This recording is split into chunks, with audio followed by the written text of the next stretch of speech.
Your full name, please, Sylvia Najera, and your date of birth. 8/2 of 85. All right. Ms. Najera, you do have the right to remain silent. You also have the right to assistance of counsel. I am appointing an attorney for you, subject to reimbursement.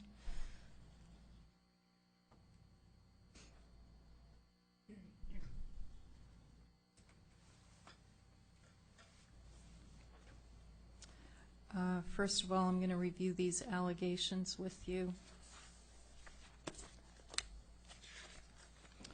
Ma'am, you have been arrested for one count of illegal control of an enterprise, Class 3 felony, one count of money laundering in the first degree, a Class 2 felony, one count of participating in a criminal syndicate, a Class 2 felony, and one count of use of an electronic communication for a drug-related transaction, a Class 4 felony.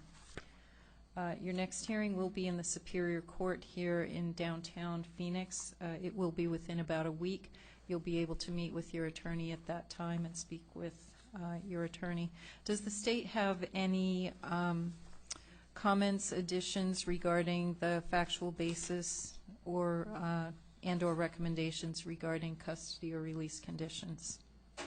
Yes, Your Honor.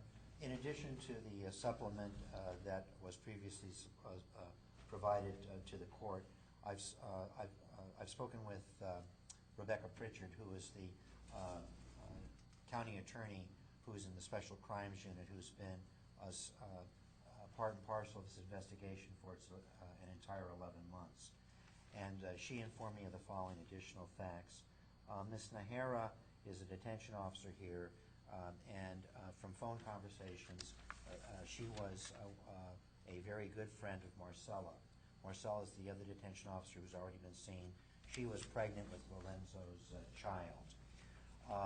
Marcella. Marcella. Correct. Okay. In telephone conversations, Ms. Najera was heard talking with MCSO Deputy Fred Navarrete, indicating that she was hard-pressed for money, and I believe that the statement that Rebecca said she would kill for it. And the state's not taking that literally, but she was desperate. She would do almost anything for money.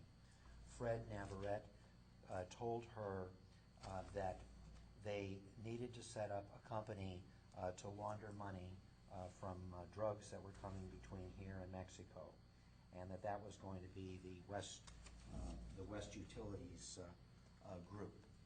And I believe that Ms. Najera indicated that she knew nothing about construction, and he said not to worry, they just needed to be able to put down names on the Corporation Commission documents, and that Lorenzo didn't want Marcella's name put as an officer because she was pregnant with his child, and he wanted to keep her as far removed from these activities as possible. So the state believes that Ms. Najera was fully aware that she was taking a position to help establish a company that's one of its primary purposes would be to launder, and that only has one meaning, money that came from illegal activities and make it look legit. That company was only recently set up.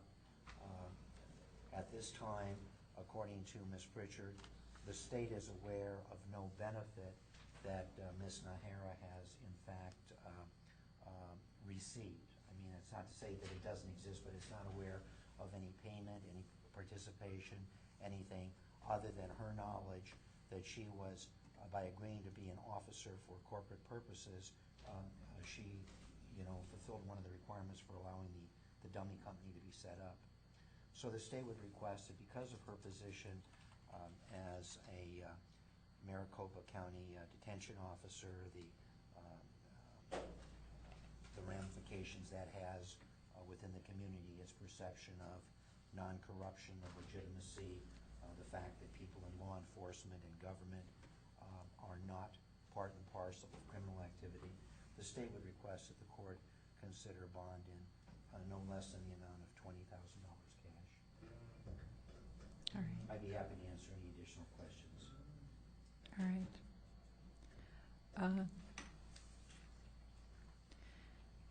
Ma'am, I'm going to set a $36,000 cash bond. If you are able to post your bond, you may not initiate any contact whatsoever with any of the co-defendants involved in this matter. You are not permitted to leave the state of Arizona without the court's permission. Is the state requesting surrender of any passport? Yes, Your Honor. Okay. Thank you, Ray. All right. Ma'am, I am also ordering that you are to surrender any passport that you have prior to being released from jail. The clerk will give you a copy of this court order, and as I indicated, you'll be able to meet with your attorney next week. Do you understand? Yes.